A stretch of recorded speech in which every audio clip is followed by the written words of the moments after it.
नमस्कार बच्चों, मैं युधिष्ठिर चौधरी आपका आपके YouTube channel YS maths classes पर स्वागत करता हूं।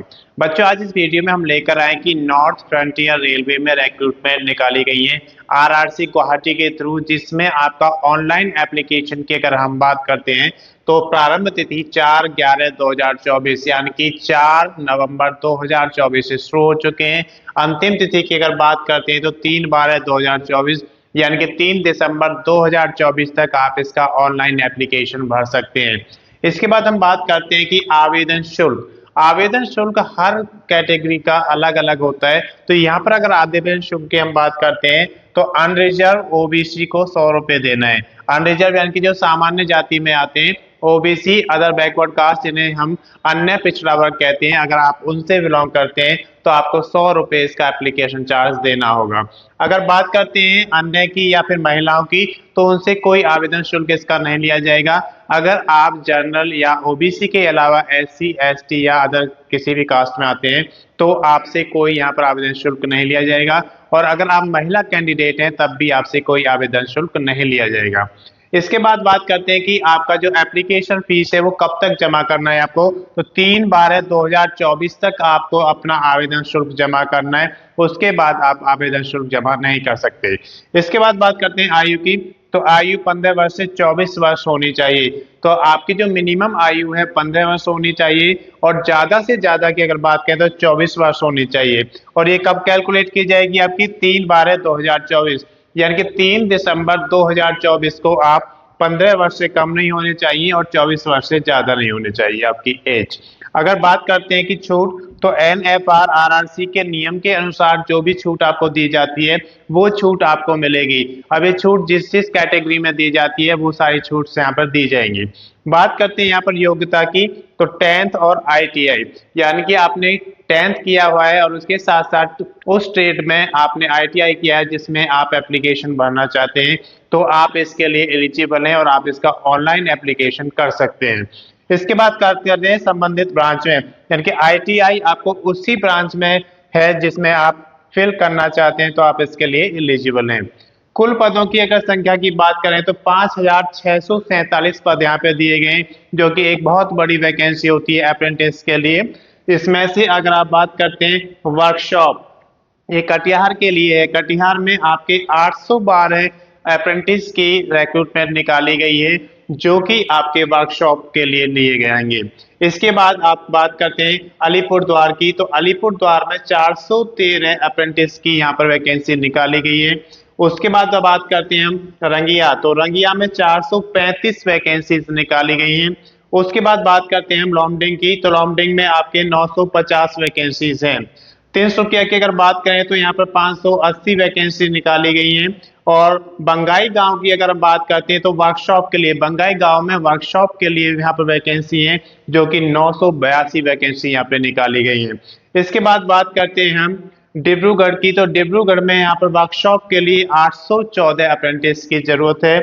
और अगर मालीगांव की बात करें हेडक्वार्टर के लिए तो 661 यहाँ पे वैकेंसी की जरूरत है। तो यहाँ पर ये सारी डिटेल्स आप देख सकते हैं कि किस जगह कितनी वैकेंसीज निकाली गई हैं। टोटल वैकेंसीज आपको बताया गया 5,647 वैकेंसी है जो कि ऑल इंडिया वैकेंसी है, आप मेल या फीमेल दोनों के लिए दिया गया है। और ज्यादातर यहाँ पर आपको दिखाया गया कि कहाँ कहाँ पर है वो सारी डिटेल्स आपको दी गई है। मैं समझता हूँ कि ये जो डिटेल्स आपको दी गई है आपके लिए पर्याप्त है। अगर फिर भी आपको अधिक जानकारी लेनी है तो इसकी ऑफिशियल वेबसाइट पर आप जाएंगे और NFR RRC गुवाहाटी की ऑफिशियल वेबसाइट पर आप वहां पर नोटिफिकेशन को पढ़ें जिससे आपको उसकी संपूर्ण जानकारी मिल जाएगी। बच्चों, आज इस वीडियो में हम लेकर आए हैं उत्तराखंड सिपाही भर्ती 2024 के बारे में सारी जानकारी आज हम आपको देंगे। जो कैंडिडेट सिपाही बनने के लिए इच्छुक होते हैं उनके लिए बहुत अच्छा मौका है, क्योंकि यहाँ पर 2000 पद निकाले हैं उत्तराखंड पुलिस ने UKSSC के थ्रू। तो इसके ऑनलाइन एप्लीकेशन शुरू हो चुके हैं। डिटेल से सारी जानकारी हम आपको देंगे। अगर अभी तक आपने चैनल को सब्सक्राइब नहीं किया, सब्सक्राइब करें, वीडियो को लाइक करें और ज्यादा से ज्यादा शेयर करें ताकि ये ज्यादा से ज्यादा लोगों के पास पहुंचे और उनको इसका बेनिफिट मिले और वो UKSSC के थ्रू सिपाही भर्ती में शामिल हो सके। तो ऑनलाइन एप्लीकेशन की अगर बात करें तो इसके प्रारंभिक तिथि 8/11/2024 है, यानी कि 8 नवंबर 2024 से आपके एप्लीकेशन फॉर्म फिल होने शुरू हो गए हैं, तो आप इसका एप्लीकेशन भर सकते हैं। अगर अंतिम तिथि की बात करें तो 29/11/2024 यानी कि 29 नवंबर 2024 तक आप इसका एप्लीकेशन फॉर्म भर सकते हैं। आवेदन शुल्क की बात करते हैं तो यूआर ओबीसी के लिए 300 रुपये। तो आप जब भी किसी गवर्नमेंट जॉब के लिए अप्लाई करते हैं तो उसका एक एप्लीकेशन फी होता है जिसे हम आवेदन शुल्क कहते हैं। तो यहाँ भी आवेदन शुल्क रखा गया है। अगर आप अनरिजर्व यानी कि सामान्य जाति में या फिर ओबीसी अदर बैकवर्ड कास्ट यानी कि अन्य पिछड़ा वर्ग के अंतर्गत आते हैं तो आपको इसके लिए 300 रुपये का आवेदन शुल्क यानी कि एप्लीकेशन फी देनी होगी। अगर आप SC ST या EWS, SC मतलब schedule caste, ST schedule tribes या फिर आप EWS जो कि इकोनॉमिकली वीकर सेक्शंस होते हैं उसके अंतर्गत आप अगर आते हैं तो आपको 150 रुपये का यहाँ पर एप्लीकेशन चार्ज देना होगा यानी कि आवेदन शुल्क देना होगा।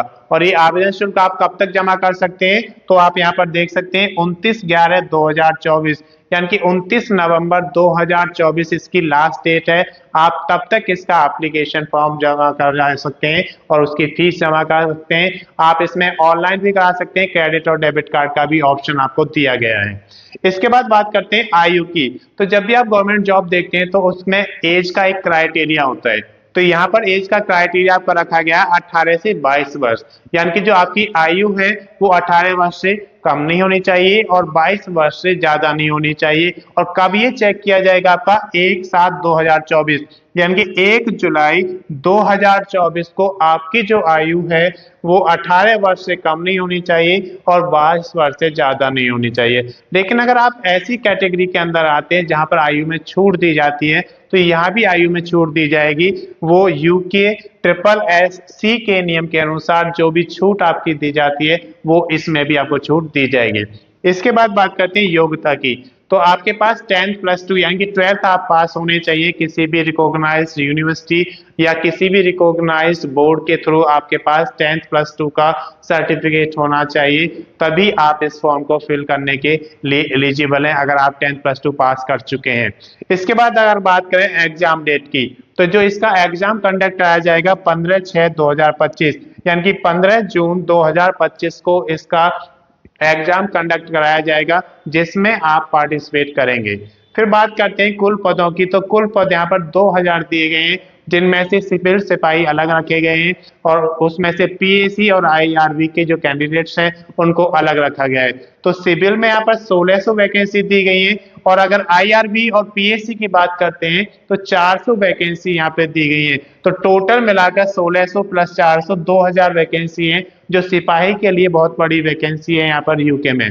इसके बाद बात करते हैं कि किस कैटेगरी में कितनी कितनी वैकेंसीज यहाँ पे दी गई है। EWS की बात करें तो 160 वैकेंसी सिविल की है और 40 वैकेंसी इसमें IRB और PAC की है। यानी कि अगर आप EWS के अंतर्गत आते हैं तो आपको 160 सिविल में है वैकेंसी दी गई है, तो आपको ऑप्शन वहां पे दिया जाएगा कि किस कैटेगरी में आपको जाना है। और BC में अगर आप आते हैं तो 224 वैकेंसी आपके सिविल के अंतर्गत आती हैं और 56 वैकेंसी IRB या PAC के थ्रू आपकी फिल की जाएंगी। अगर आप SC में आते हैं शेड्यूल कास्ट में अगर हैं तो 304 वैकेंसी यहाँ पर सिविल के लिए है और 76 वैकेंसी IRB या PAC के लिए रखी गई है। अगर आप ST यानी कि शेड्यूल ट्राइब्स के अंतर्गत आते हैं तो 64 वैकेंसी यहाँ पर सिविल सिपाही की हैं और 16 जो वैकेंसी है IRB और PAC के लिए रखी गई हैं।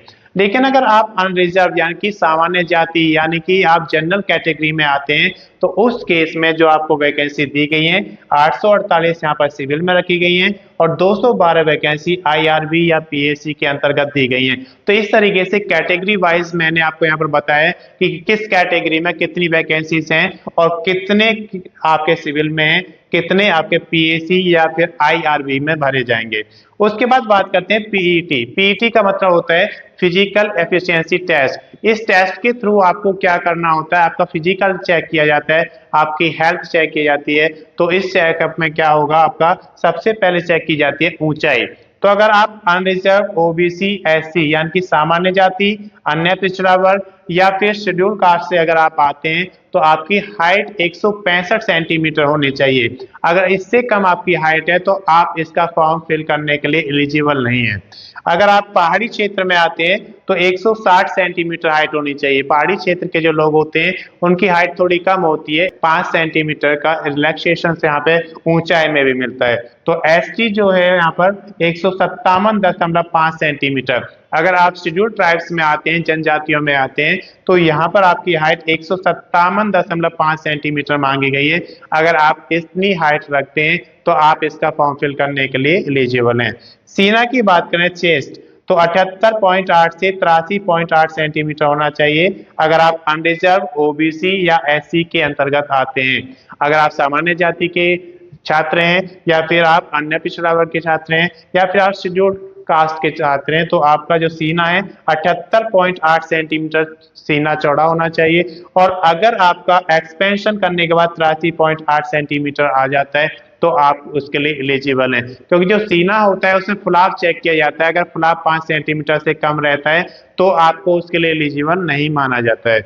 इसके बाद पहाड़ी क्षेत्र में अगर आप रहते हैं या फिर आप शेड्यूल कास्ट है, आप शेड्यूल ट्राइब्स में आप आते हैं, जनजातियों में, तो 76.3 आपका बिना फुलाए सीना होना चाहिए और फुलाने के बाद 81.3 सेंटीमीटर फुलाव उसमें हो जाने के बाद, यानी कि कम से कम यहाँ भी 5 सेंटीमीटर का फुलाव चाहिए। अगर सीने में 5 सेंटीमीटर का फुलाव नहीं है तो आप उस फॉर्म में को तो फिल कर सकते हैं लेकिन आप उसमें सेलेक्ट नहीं हो सकते, क्योंकि जो सीने में फुलाव है मिनिमम 5 सेंटीमीटर होना चाहिए। इसके बाद बात करते हैं दौड़ की। तो इसमें जब फिजिकल आपका चेक किया जाएगा तो उसमें दौड़ भी रखा गया है। तो 3 किलोमीटर की दौड़ रखी गई है जिसे आपको पार करना है 10 मिनट से लेके 20 मिनट के बीच में। तो अगर आप 10 मिनट में कर लेते हैं तो आपके फुल मार्क्स मिल जाते हैं और जैसे जैसे टाइम आपका बढ़ता जाएगा आपके जो मार्क्स हैं वो कम होते चले जाएंगे। और 20 मिनट तक अगर आप उसको पार कर लेते हैं तो आप उस दौड़ में पास हो जाते हैं। और अगर 20 मिनट से ज्यादा टाइम लेंगे तो दौड़ से आप बाहर निकल जाएंगे और इस जो भर्ती प्रक्रिया है उसमें आगे नहीं बढ़ पाएंगे। इसके बाद बात करते हैं डॉक्यूमेंट्स की। तो किसी भी भर्ती का जब आप ऑनलाइन एप्लीकेशन करते हैं तो उसके लिए डॉक्यूमेंट्स बहुत जरूरी हैं। तो यहाँ पर जैसे आपका योग्यता 10th प्लस 2 रखा गया है तो आपके पास 10th प्लस 2 के सर्टिफिकेट्स की स्कैन कॉपी होनी चाहिए। उसके बाद एड्रेस प्रूफ आपके पास होना चाहिए, उसमें आपको दिया गया है कि कौन कौन से एड्रेस प्रूफ आपके लगते हैं तो उनमें से आपका स्कैन कॉपी करके रखना है। इसी तरीके से आपके पास जो आईडी प्रूफ होने चाहिए उसको भी स्कैन कॉपी करके रखना है। डॉक्यूमेंट्स, इसके बाद जो कास्ट सर्टिफिकेट्स है आपका या फिर आप कोई रिजर्वेशन लेना चाहते हैं तो उसके अकॉर्डिंग आपके पास सारे डॉक्यूमेंट्स होने चाहिए। आपके पास सिग्नेचर भी आपके स्कैन होकर रखे होने चाहिए ताकि जब आप फॉर्म फिल करें तो ये सारे आपके पास हों और आप आसानी से उसे फिल कर सकें। सबमिट करने से पहले आप क्या करेंगे, सारा चेक करेंगे कि कहीं कोई गलती तो नहीं हुई है। अगर गलती है तो उसे सुधार लीजिए, क्योंकि जब एक बार एप्लीकेशन भर जाएगा तो आपको गलती सुधारने का मौका नहीं मिलेगा। तो इसको सारे को सबमिट करने से पहले आप चेक कर लें, उसके बाद सबमिट करें और सबमिट करने के बाद उसका प्रिंट आउट जरूर लें ताकि आपके पास रिकॉर्ड रहे कि आपने क्या एप्लीकेशन फॉर्म में फिल किया है, कि क्या कोई गलती तो नहीं हुई थी। कई बार ऐसा होता है कि बाद में गलती बताई जाती है लेकिन प्रूफ आपके पास होता है तो गलती नहीं मानी जाएगी। इसके बाद आपसे अधिक जानकारी अगर आपको लेना है तो यूके ट्रिपल एससी की एडवर्टाइजमेंट नंबर 65/2024 यानी कि 65/2024 पर जाकर इसकी कंप्लीट जानकारी आप ले सकते हैं कि नॉर्थ फ्रंटियर रेलवे ने यहाँ पर रिक्रूटमेंट निकाले आरआरसी गुवाहाटी के लिए, जो कि अप्रेंटिस के लिए दिया गया है। 10वीं पास अगर आप हैं तो इसके लिए आप एलिजिबल हैं। आपको उस ट्रेड का आईटीआई आपके पास होना चाहिए जिस भी ब्रांच में आप फिल करना चाहते हैं। और आपके जो ऑनलाइन एप्लीकेशन की पूरी जानकारी हम इस वीडियो में देने वाले हैं। अगर अभी तक आपने चैनल को सब्सक्राइब नहीं किया, सब्सक्राइब करें, वीडियो को लाइक करें एंड शेयर करें और इसे ज्यादा से ज्यादा शेयर करें ताकि इसका बेनिफिट बहुत सारे लोगों के पास जाए और वो इसके लिए अपना फॉर्म अप्लाई कर सकें। तो बात करते हैं प्रारंभिक तिथि की। तो प्रारंभिक तिथि यहाँ पर देख सकते हैं 4/11/2024 यानी कि 4 नवंबर 2024 से एप्लीकेशन शुरू हो चुके हैं। अगर अंतिम तिथि की बात करते हैं तो 3/12/2024 यानी कि 3 दिसंबर 2024 तक आप इसका एप्लीकेशन फॉर्म फिल कर सकते हैं। इसके बाद बात करते हैं आवेदन शुल्क की। जब भी आप किसी गवर्नमेंट जॉब के लिए या किसी भी उसके लिए आप अप्लाई करते हैं एप्लीकेशन, तो उसका एक शुल्क होता है जो कुछ कैटेगरी से लिया जाता है और कुछ से नहीं लिया जाता है। तो यहाँ पर अगर हम आवेदन शुल्क की बात करें तो अगर आप यूआर या ओबीसी यानी कि अनरिजर्व कैटेगरी, जनरल या सामान्य होता है, ओबीसी अदर बैकवर्ड कास्ट या फिर अन्य पिछड़ा वर्ग से आप बिलोंग करते हैं, तो आपको इसका 100 रुपये चार्ज देना होगा। अगर अदर की हम बात करते हैं तो उनको कोई भी यहाँ पर शुल्क नहीं देना है, आवेदन शुल्क उनका शून्य रहेगा। अगर आप महिला कैंडिडेट हैं तब भी आपको कोई आवेदन शुल्क यहाँ पर नहीं देना है। बात करते हैं कि जब आपकी ऑनलाइन एप्लीकेशन है उसका जो ऑनलाइन आप फी पे करेंगे तो वो किससे करेंगे, 3/12/2024 तक आपको यानी कि 3 दिसंबर 2024 तक आपको आवेदन शुल्क जमा करना होगा। इसके बाद बात करते हैं आयु की। तो आयु भी एक क्राइटेरिया होता है हर गवर्नमेंट जॉब का कि आपकी मिनिमम आयु क्या होनी चाहिए, मैक्सिमम आयु क्या होनी चाहिए। तो यहाँ पर देखें मिनिमम आयु आपकी 15 वर्ष होनी चाहिए और मैक्सिमम 24 वर्ष, यानी कि कम से कम 15 साल के आप होने चाहिए और अधिकतम जो आपकी आयु है वो 24 साल होनी चाहिए। अगर उससे ज्यादा है तो आप इसके लिए एलिजिबल नहीं होंगे। लेकिन अगर आप ऐसी कैटेगरी में आते हैं जहां पर आपको छूट दी जाती है तो छूट भी यहाँ पे दी जाएगी। एनएफआर आरआरसी के नियम के अनुसार जो भी आपको छूट दी जाती है वो छूट आपको प्रदान की जाएगी। इसके बाद बात करते हैं योग्यता की। तो योग्यता यहाँ पर 10वीं पास अगर आपने किया हुआ है किसी भी यूनिवर्सिटी से या किसी भी आपने रिकॉग्नाइज बोर्ड से, तो आप इसके लिए एलिजिबल हैं। लेकिन जिस ट्रेड में आप इसका फॉर्म फिल करना चाहते हैं तो उस ट्रेड का आपके पास आईटीआई का सर्टिफिकेट भी होना चाहिए। तो इसमें आपका 10th के साथ साथ आईटीआई भी होना चाहिए और संबंधित ब्रांच जिस भी ट्रेड में ब्रांच में आप भरना चाहते हैं उसी का आपके पास आईटीआई होना चाहिए। इसके बाद बात करते हैं कि कुल पदों की संख्या कितनी है। तो कुल पदों की संख्या 5,647 है, जो कि आरआरसी गुवाहाटी के अंदर जितने भी ब्रांचेस होंगे उन सभी के लिए यहाँ पर एप्लीकेबल किया गया है। सबसे पहले हम बात करते हैं कटिहार। तो कटिहार के वर्कशॉप के लिए यहाँ पर 812 वैकेंसीज निकाली गई है। कटिहार जो कि आपका एक रीजनल है जहां पर 812 वैकेंसी वर्कशॉप के लिए दिया गया है। उसके बाद बात करते हैं हम अलीपुर द्वार की। तो अलीपुर द्वार जो है वहां पर 413 वैकेंसी निकाली गई है। ये सारी वैकेंसी अप्रेंटिस के लिए है। उसके बाद बात करते हैं हम रंगिया की। तो रंगिया में 435 वैकेंसीज निकाली गई हैं। लॉन्डिंग की अगर बात करें तो लॉन्डिंग में आपके 950 अप्रेंटिस की वैकेंसी निकाली गई है। तिनसुकिया में 580 अप्रेंटिस की जरूरत है। और अगर बंगाई गांव की अगर बात करते हैं वहां पर तो ये वर्कशॉप के लिए यहाँ पर जरूरत है 982 वैकेंसी निकाली गई है। बंगाई गांव में वर्कशॉप के अंदर 982 वैकेंसीज है। उसके बाद बात करते हैं हम डिब्रूगढ़। तो डिब्रूगढ़ में यहाँ पर 814 वैकेंसी निकाली गई है। ये वैकेंसी भी वर्कशॉप के लिए यहाँ पर होंगी। उसके बाद बात करते हैं हम मालेगांव की। तो मालेगांव में आपके हेड क्वार्टर के लिए जरूरत है। यहाँ पर हेड क्वार्टर में 661 वैकेंसीज निकाली गई है मालेगांव में। अगर आपको इसकी अधिक जानकारी लेनी है तो आप इसकी ऑफिशियल वेबसाइट पर जाकर एनएफआर आरआरसी गुवाहाटी कि उस पर ऑनलाइन जाएंगे और उसकी ऑफिशियल वेबसाइट से इसका नोटिफिकेशन पढ़िए तो आपको वहां से सारी जानकारी मिल जाएंगी। मैं समझता हूं कि ये जो जानकारी आपको दी गई है ये आपके लिए पर्याप्त है। अगर अभी तक आपने चैनल को सब्सक्राइब नहीं किया सब्सक्राइब करें, वीडियो को लाइक करें और ज्यादा से ज्यादा शेयर करें। यूपीएससी ने सीबीएसई के लिए यहाँ पर रिक्रूटमेंट निकाले हैं जिसका ऑनलाइन एप्लीकेशन शुरू हो चुके हैं। असिस्टेंट प्रोग्रामर की वैकेंसी से निकाली गई है। तो ऑनलाइन एप्लीकेशन की अगर बात करें तो ये एप्लीकेशन आपके प्रारंभ हो चुके हैं 9/11/2024 यानी कि 9 नवंबर 2024 से एप्लीकेशन आपके शुरू हो चुके हैं। अंतिम तिथि इसका रहेगा 28/11/2024 यानी कि 28 नवंबर 2024 तक आप इसके एप्लीकेशन भर सकते हैं।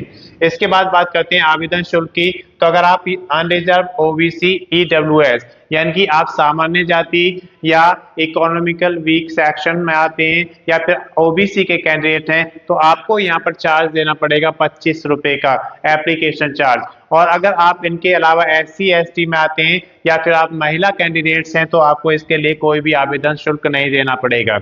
इसके बाद बात करते हैं कि ये आवेदन शुल्क आपको कब तक जमा करना है। तो ये 28/11/2024 यानी कि 28 नवंबर 2024 तक आप इसका एप्लीकेशन फीस को फिल कर सकते हैं, भर सकते हैं इसके लिए। इसके बाद बात करते हैं आयु की। तो इसकी आयु 30 वर्ष तक होनी चाहिए, जो कि 28/11/2024 को आपका एज का कैलकुलेशन होगा। अगर 28/11/2024 को आपकी एज 28 वर्ष से ज्यादा है तो आप इसके लिए एलिजिबल नहीं होंगे। अब आयु में छूट की बात करते हैं तो जो भी आपका UPSC का नियम होता है उसके अनुसार इसमें आपको आयु में छूट दी जाएगी, जिसके लिए आप इसका एडवर्टाइजमेंट नंबर 12/2024 पढ़ सकते हैं।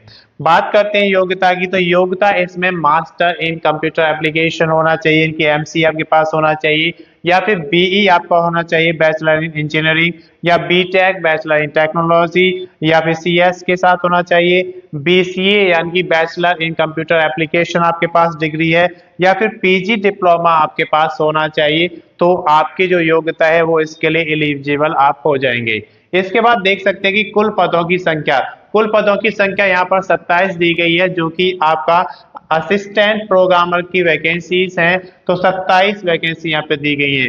अनरिजर्व यानी कि आप अगर सामान्य कैटेगरी में आते हैं या फिर आप जनरल में आते हैं तो ये आपके लिए 8 वैकेंसी, 8 पदों की संख्या यहाँ पर है। EWS इकोनॉमिकली वीकर सेक्शन में अगर आप आते हैं तो 4 वैकेंसी आपके लिए यहाँ पर दी गई है। इसके बाद बात करती है OBC अदर बैकवर्ड कास्ट या अन्य पिछड़ा वर्ग के जो कैंडिडेट्स होते हैं उसके लिए यहाँ पर वैकेंसी दी गई है 9। SC जो शेड्यूल कास्ट होती है यहाँ पर 4 वैकेंसी दी गई हैं, और ST जो कि शेड्यूल ट्राइब्स बोले जाते हैं उनके लिए यहाँ पर 2 वैकेंसीज दी गई हैं। तो इस तरीके से टोटल अगर वैकेंसीज की बात करें तो 27 वैकेंसीज आपको यहाँ पर दी गई हैं, जो कि असिस्टेंट प्रोग्रामर की वैकेंसी है। यहाँ पर डॉक्यूमेंट्स क्या चाहिए आपको, वो सारे जब भी आप फॉर्म फिल करते हैं तो उसके लिए आपके पास डॉक्यूमेंट्स आपके होने चाहिए। जो आपकी क्वालिफिकेशन है उसके डॉक्यूमेंट्स आपके पास होने चाहिए, ID प्रूफ आपके पास होना चाहिए, एड्रेस प्रूफ आपके पास होना चाहिए, और जो आपकी बेसिक डिटेल्स है वो सब आपके पास होने चाहिए। यानी कि एलिजिबिलिटी में क्या होगा कि इस एप्लीकेशन को भरने के लिए आपकी क्या योग्यता है, इसके लिए क्या योग्यता चाहिए। अगर आप उसके लिए एलिजिबल हैं तो वो एलिजिबिलिटी में आ जाएगा आपका, और उसके सारे डॉक्यूमेंट्स की स्कैन कॉपी आपके पास होनी चाहिए। ID प्रूफ, आपके पास एक आइडेंटिटी प्रूफ होना चाहिए, उसकी भी स्कैन कॉपी होनी चाहिए, क्योंकि जब आप फॉर्म फिल करते हैं तो ये सारे डॉक्यूमेंट्स आपके ऑनलाइन उस पर अपलोड किए जाएंगे, उसके बाद ही आपका एप्लीकेशन कंप्लीट होता है।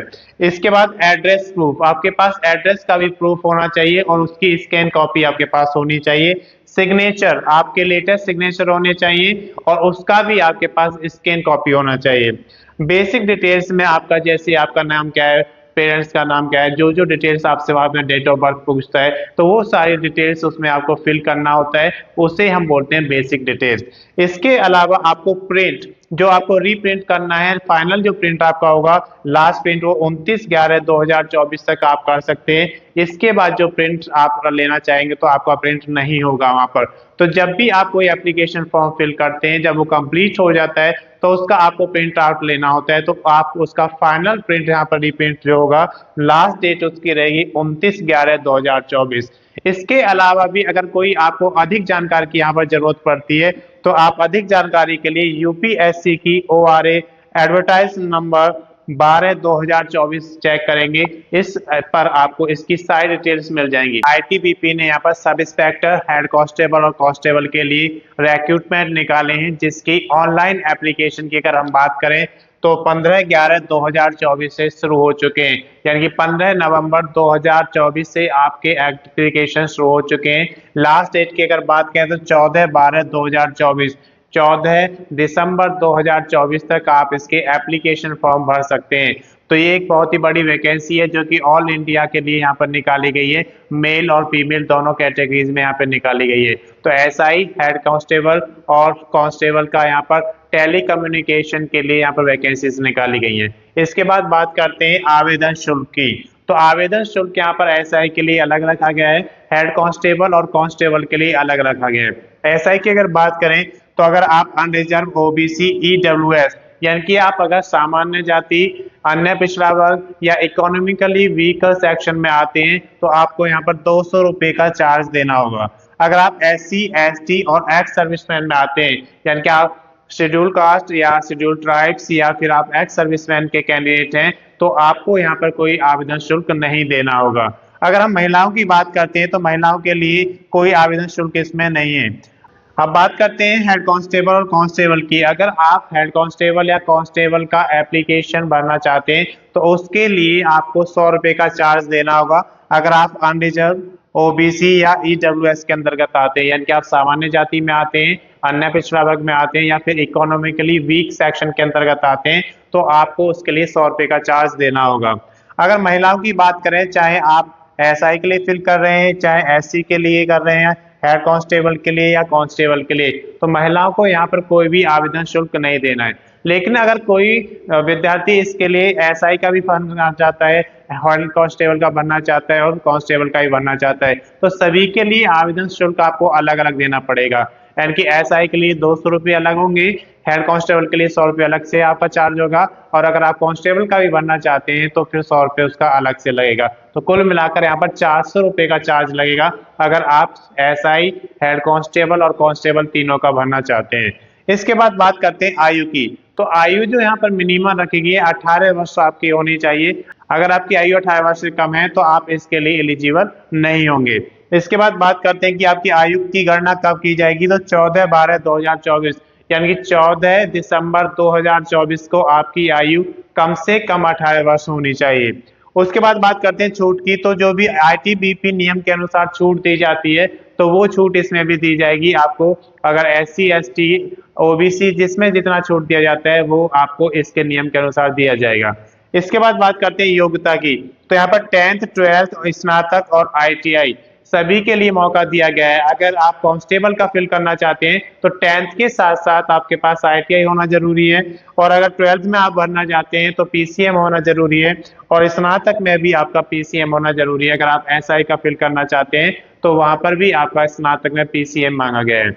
इसके बाद हम बात करते हैं कि कुल पदों की संख्या कितनी है। तो कुल पदों की संख्या यहाँ पर 526 है, यानी कि आपके टोटल पद SI, कांस्टेबल और हेड कांस्टेबल सारे मिलाकर के यहाँ पर कितने पद हैं, 526, जिसमें टेलीकम्युनिकेशन की सारी वैकेंसीज ये निकाली गई हैं। SI के यहाँ पे 92 पद हैं। अगर आप SI के लिए करने चाहते हैं तो आपके पास ग्रेजुएशन में PCM होना जरूरी है। अगर PCM आपके पास है तो आप SI के लिए टेलीकम्युनिकेशन का फॉर्म फिल कर सकते हैं।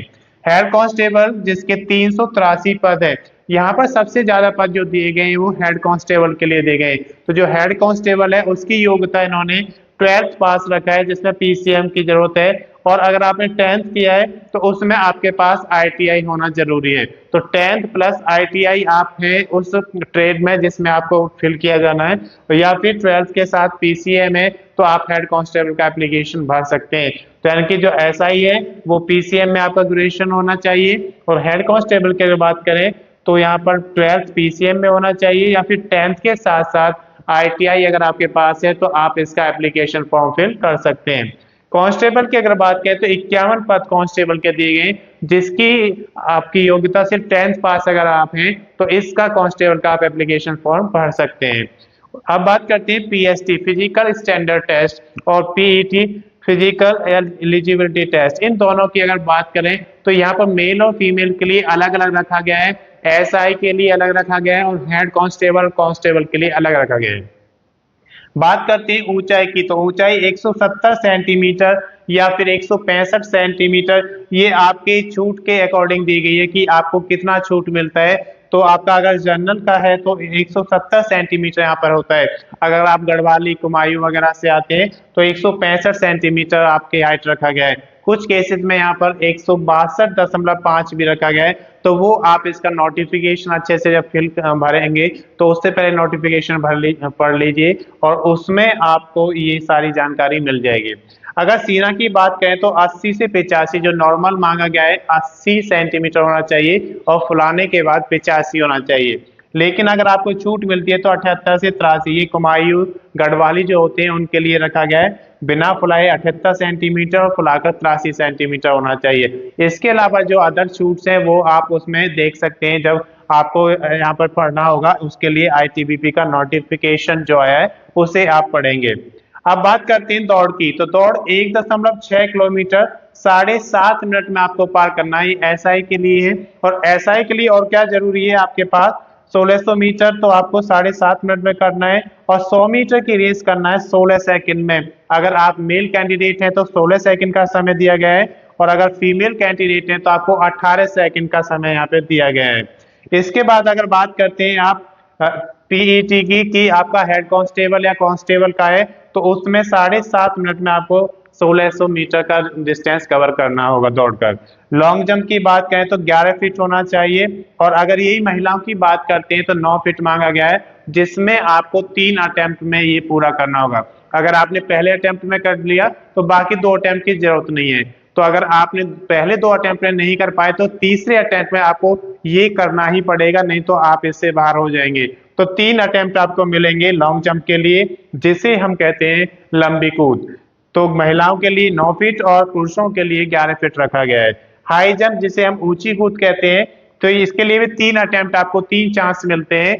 3.5 फीट अगर आप मेल कैंडिडेट हैं तो 3.5 फीट आपको कूदना होगा हाई जंप यानी कि ऊंची कूद, और अगर आप फीमेल कैंडिडेट हैं तो उनके लिए 3 फीट यहाँ पर हाई जंप यानी कि ऊंची कूद रखा गया है। तो महिलाओं की बात कर रहे हैं यहाँ पर 9 फीट लॉन्ग जंप होना चाहिए और 3 फीट यहाँ पर उनकी हाई जंप होनी चाहिए। इन सभी के लिए 3-3 अटेम्प्ट मिलते हैं। अगर आप पहले अटेम्प्ट में करेंगे तो वहां पर आपका क्लियर हो जाएगा, नहीं तो आपको आगे 2 चांस और मिलते हैं, ऊंची कूद में भी मिलेगा आपको और लंबी कूद में भी मिलेगा। इसके बाद हम बात करते हैं महिलाओं की, तो 800 मीटर की रेस होगी जो उन्हें 4 मिनट 45 सेकंड में पूरी करनी होगी। तो महिलाओं की जो रेस है वो 1600 मीटर ना होकर के 800 मीटर कराई जाएगी। ऐसा है कि आप देख सकते हैं 1600 मीटर रेस है जो 7.5 मिनट में पूरा करना है पुरुषों के लिए है, और 100 मीटर रेस जो कि आपको 16 सेकंड में पूरा करना है, और महिलाओं को ये 100 मीटर रेस 18 सेकंड में पूरा करना है। डॉक्यूमेंट्स की अगर हम बात करते हैं तो इसमें आपके जब फॉर्म फिल करते हैं तो डॉक्यूमेंट्स लगते हैं। तो डॉक्यूमेंट्स में क्या क्या आपके पास होना चाहिए, आईडी प्रूफ आना चाहिए और उसका एक आपके पास स्कैन कॉपी होना चाहिए। इसी तरीके से एड्रेस प्रूफ का भी आपके पास स्कैन कॉपी होना चाहिए। इसके अलावा जो डॉक्यूमेंट्स आपके एजुकेशन के हैं, आप 10th पास हैं, 12th पास हैं, वो सारे डॉक्यूमेंट्स आपके होने चाहिए। आप अगर किसी में रिजर्वेशन लेना चाहते हैं, आपके पास अलग से कोई है क्वालिफिकेशन, तो उसके भी आपके पास स्कैन कॉपी होनी चाहिए। इसके बाद एजुकेशनल में ये सारे आपके आ जाएंगे, तो ये सारी डिटेल्स आपके पास स्कैन में होनी चाहिए। आपका जो सिग्नेचर होता है वो भी आपको वहां पर देना है, तो सिग्नेचर के भी आपको एक पेज पर आप अपने सिग्नेचर कर लीजिए और उसकी स्कैन कॉपी आप ले लीजिए। तो ये सारी जो डिटेल्स हैं ये आपको उस समय अपने पास रखना है जब आप एप्लीकेशन फॉर्म फिल करते हैं, तो सारी स्कैन कॉपी आपकी लगेंगी। जब आप फाइनल सबमिशन करते हैं तो उससे पहले एक बार उसको जरूर चेक कर लीजिए कि कहीं कोई त्रुटि तो नहीं हो रही है। अगर कोई गलती आपने की है तो उसको आप सुधार लीजिए, नहीं तो आपका जब फाइनल एप्लीकेशन भर जाएगा और उसमें आपने प्रिंट आउट निकाल दिया, उसके बाद आपको कोई चांस नहीं मिलेगा। और जो एप्लीकेशन फीस है, आपकी आवेदन शुल्क है, वो आप नेट बैंकिंग से कर सकते हैं, या फिर क्रेडिट कार्ड डेबिट कार्ड से कर सकते हैं, या फिर ई चालान से भी उसे किया जा सकता है। मैं समझता हूं कि ये जानकारी आपके लिए पर्याप्त है। अगर इसमें आपको और अधिक जानकारी चाहिए तो इसकी अधिक जानकारी के लिए आप आईटीबीपी के नोटिफिकेशन को देख सकते हैं, जो इसका ऑफिशियल वेबसाइट पर आपको मिलेगा, वहां से आपको सारी जानकारी मिल जाएगी। बिहार में स्टेट हेल्थ सोसाइटी के अंदर CHO यानी कि कम्युनिटी हेल्थ ऑफिसर की 4500 वैकेंसीज निकाली गई हैं, जिसकी सारी डिटेल्स आज हम इस वीडियो में देखेंगे। अगर अभी तक आपने चैनल को सब्सक्राइब नहीं किया, सब्सक्राइब करें, वीडियो को लाइक करें एंड शेयर करें। ज्यादा से ज्यादा इस वीडियो को शेयर करें ताकि ज्यादा से ज्यादा लोगों को इसका बेनिफिट मिले और इसका एप्लीकेशन फॉर्म भर सकें। तो बात करते हैं कि प्रारंभ तिथि क्या है इसकी, तो इसके ऑनलाइन एप्लीकेशन प्रारंभ हो चुके हैं 1/11/2024 से, यानी कि 1 नवंबर 2024 से एप्लीकेशन शुरू हो चुके हैं। अंतिम तिथि की बात करें तो 21/11/2024, 21 नवंबर 2024 तक आप इसका एप्लीकेशन भर सकते हैं। इसके बाद बात करते हैं आवेदन शुल्क की। जब भी आप कोई आवेदन करते हैं किसी भी गवर्नमेंट जॉब के लिए एप्लीकेशन भरते हैं तो उसका एक शुल्क देना होता है। तो यहाँ पर अगर शुल्क की बात करें तो अलग अलग कैटेगरी की अलग अलग शुल्क यहाँ पे लगाई गई है। सबसे पहले हम बात करते हैं अनरिजर्व OBC EWS की। अनरिजर्व यानी कि सामान्य जाति, या फिर आप उनको कह सकते हैं general candidates. OBC other backward class जिनको हम अन्य पिछड़ा वर्ग कहते हैं, या फिर आप ईडब्ल्यूएस के अंतर्गत आते हैं। ईडब्ल्यूएस इकोनॉमिकली वीक सेक्शंस होते हैं, जिसके अंतर्गत आपको यहाँ पर 500 रुपए का चार्ज देना होगा। किसके लिए? इसका एप्लीकेशन फॉर्म भरने के लिए। बात करते हैं एससी, एसटी और पीएच की। तो एससी, अगर आप एससी के कैंडिडेट हैं या फिर एसटी के हैं या फिर आप फिजिकल हैंडीकैप्स हैं, तो इसके लिए आपको 250 रुपए का यहाँ पर आवेदन शुल्क देना होगा। महिलाओं की बात करें तो उनको भी, किसी भी कैटेगरी की महिला है तो 250 रुपए यहाँ पर आवेदन शुल्क रखा गया है। अब आवेदन शुल्क आपको किस डेट तक यहाँ पर भरना है, तो वो यहाँ पर देख सकते हैं 21/11/2024, यानी कि जो एप्लीकेशन की अंतिम तिथि है उसी दिन तक आप इसका एप्लीकेशन फी भर सकते हैं। इसके बाद हम बात करते हैं आयु की। जब आप एप्लीकेशन फॉर्म फिल करते हैं तो उसका एक क्राइटेरिया होता है, उसमें आपका एज मांगा जाता है। तो एज की अगर बात करते हैं तो 21 से 42 वर्ष यहाँ पे आयु को रखा गया है। अब ये आयु कब काउंट की जाएगी? 1/1/2024, यानी कि 1 जनवरी 2024 को आपकी जो आयु है वो 21 वर्ष से कम नहीं होनी चाहिए और 42 वर्ष से ज्यादा नहीं होनी चाहिए। अगर हम छूट की बात करते हैं तो बिहार एसएचएस के अनुसार, यानी कि बिहार स्टेट हेल्थ सोसाइटी के अनुसार जो भी आपको छूट दी जाती है वो छूट इसमें आपको मिलेगी। इसके बाद हम बात करते हैं कि योग्यता। तो बीएससी नर्सिंग आपके पास होना चाहिए। अगर आपने बीएससी नर्सिंग किया है और उसके साथ साथ सीसीएच या जीएनएम में से कोई एक सर्टिफिकेट आपके पास है या इन दोनों आपके पास हैं, तो इसके लिए आप एलिजिबल हो जाते हैं और इसका एप्लीकेशन आप भर सकते हैं। टोटल वैकेंसीज की बात करें तो कुल पदों की संख्या यहाँ पर 4500 पद निकाले गए हैं, जो कि एक स्टेट में बहुत बड़ी वैकेंसी होती है। तो यहाँ पर ईडब्ल्यूएस में 145 पद दिए गए हैं। यहाँ पर हम देखते हैं कि किस कैटेगरी में कितने पद हैं, कैटेगरी वाइज महिलाओं को कितने पद अलग से दिए गए हैं, वो सारा यहाँ पर देखेंगे। और ईडब्ल्यूएस की फीमेल हैं तो उनके 78, ईडब्ल्यूएस में महिलाओं के लिए अलग से 78 पद यहाँ पे दिए गए। तो ईडब्ल्यूएस में वो कैंडिडेट्स आते हैं जो इकोनॉमिकली वीक सेक्शंस में आते हैं। इसके बाद ईबीसी की बात करें तो यहाँ पर 1345 ये बैकवर्ड कास्ट आती हैं, तो इसमें 1345 हैं। और अगर बैकवर्ड क्लास की आपकी फीमेल महिलाएं हैं तो 331 वैकेंसी उनको अलग से दी गई हैं। बीसी में 702 यहाँ पर दी गई हैं और बीसी की अगर फीमेल महिलाएं हैं तो 259 वैकेंसी दी गई है, यानी कि हर कैटेगरी में महिलाओं को अलग से वैकेंसी यहाँ पे दिया गया है। एससी की बात करें तो 1279 वैकेंसी यहाँ पे दी गई है और अगर एससी की महिलाएं हैं तो 230 वैकेंसी उनके लिए अलग से दी गई है। एसटी की 95 है और एसटी की अगर महिलाएं हैं तो 36 है। तो सभी कैटेगरी में महिलाओं के लिए अलग से यहाँ पर वैकेंसीज निकाली गई हैं, जो कि सीएचओ यानी कि कम्युनिटी हेल्थ ऑफिसर की वैकेंसी है। इसके बाद हम बात करते हैं डॉक्यूमेंट्स की। तो जब भी आप किसी गवर्नमेंट जॉब के लिए आप अप्लाई करते हैं और उसमें आपको डॉक्यूमेंटेशंस करना होता है तो उनकी सभी की फोटो कॉपी आपके पास होनी चाहिए और उसे आप स्कैन कराकर अपने ईमेल पर डलवा सकते हैं, क्योंकि जब भी आप फॉर्म फिल करेंगे तो स्कैन आपको वहां पर देना होगा। तो डॉक्यूमेंट्स में क्या क्या आपको चाहिए? एलिजिबिलिटी अगर इस भर्ती की हम बात करें तो क्या क्या एलिजिबिलिटी क्राइटेरिया यहाँ पे रखा गया कि आपके पास बीएससी नर्सिंग होना चाहिए और सीसीएच या जीएनएम में से कोई एक सर्टिफिकेट आपके पास होना चाहिए। तो इसमें ये आपको स्कैन कॉपी कराकर अपने पास रखना चाहिए। इसके बाद आईडी प्रूफ में आपके पास डॉक्यूमेंटेशन, जब आप इसका नोटिफिकेशन पढ़ेंगे तो जो आईडी प्रूफ है उसके नोट आपके पास स्कैन कॉपी होनी चाहिए। एड्रेस प्रूफ का भी स्कैन कॉपी आपके पास होना चाहिए। आईडी प्रूफ और एड्रेस प्रूफ तो आपको ईमेल पर डाल लेना चाहिए स्कैन कराकर, ताकि जब भी आप फॉर्म फिल करें तो आपका हो जाए। इसके साथ साथ सिग्नेचर का भी आपको चाहिए होता है, तो सिग्नेचर का आप एक पेज पर लिखकर अपना साइन और उसे स्कैन कराकर अपने पास रखिए। बेसिक डिटेल्स में वो सारी डिटेल्स आती हैं जो आप फॉर्म फिल करते हैं, तो उसमें आप जब स्टार्टिंग करते हैं आपका नाम पूछा जाता है, फादर मदर का नेम पूछा जाता है या फिर आपकी डेट ऑफ बर्थ पूछी जाती है। ये सारी चीजें बेसिक डिटेल्स में आती हैं, तो वो सारी जब फिल हो जाती हैं उसके बाद आपके डॉक्यूमेंटेशन को वो स्कैन कराकर आपसे करता है कि आप इसको अपलोड कर दीजिए। तो अपलोड होने के बाद आप क्या करेंगे, उसको सबमिट करने से पहले, जब फाइनल सबमिट होता है उससे पहले एक बार चेक कर लीजिए कि कोई त्रुटि तो नहीं है उसमें। अगर कोई त्रुटि है तो आप उसे सुधार लीजिए, नहीं तो फिर उसमें मौका नहीं मिलता है। फिर उसके बाद आप क्या करेंगे, उसका फाइनल प्रिंट ले लेंगे। लेकिन आप एप्लीकेशन फी की बात करें तो आप उसे डेबिट कार्ड, क्रेडिट कार्ड या नेट बैंकिंग के थ्रू आप जमा करा सकते हैं। अगर आपको इसकी और अधिक जानकारी लेना है तो आप इसका ऑफिशियल वेबसाइट SHSCHO के एडवर्टाइजमेंट नंबर 5/2024 पर जाकर इसकी सारी जानकारी ले सकते हैं। इंडिया लिमिटेड ने यहाँ पर अप्रेंटिस की वैकेंसीज निकाली हैं, जिसका आपको ऑनलाइन एप्लीकेशन भरने का मौका दिया गया है।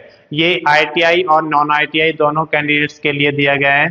अलग अलग भर्ती में कितने यहाँ पर वैकेंसीज हैं, किस स्टेट में कितनी वैकेंसीज हैं, सारा कुछ इस वीडियो में हम डिस्कस करेंगे। वीडियो को अंत तक जरूर देखें और इस वीडियो को ज़्यादा से ज़्यादा शेयर करें ताकि ये सभी उन लोगों के पास पहुंचे जो इसका फॉर्म फिल करना चाहते हैं। तो सबसे पहले हम बात करते हैं कि इसकी प्रारंभिक तिथि क्या है। तो एप्लीकेशन आपके शुरू हो चुके हैं 22/10/2024, 22 अक्टूबर 2024 से एप्लीकेशन शुरू हो चुके हैं।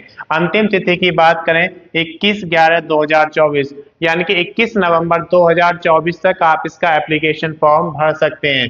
आवेदन शुल्क जो आपको देना होता है, किसी भी एग्जाम की तैयारी करते हैं आप या कोई भी गवर्नमेंट जॉब के लिए एप्लीकेशन भरते हैं तो उसका एक एप्लीकेशन फी आपको देना होता है, जिसे हम आवेदन शुल्क कहते हैं, जो कि आपको 21/11/2024 यानी कि 21 नवंबर 2024 तक भरना होगा। इसके लिए बात करते हैं जनरल और OBC।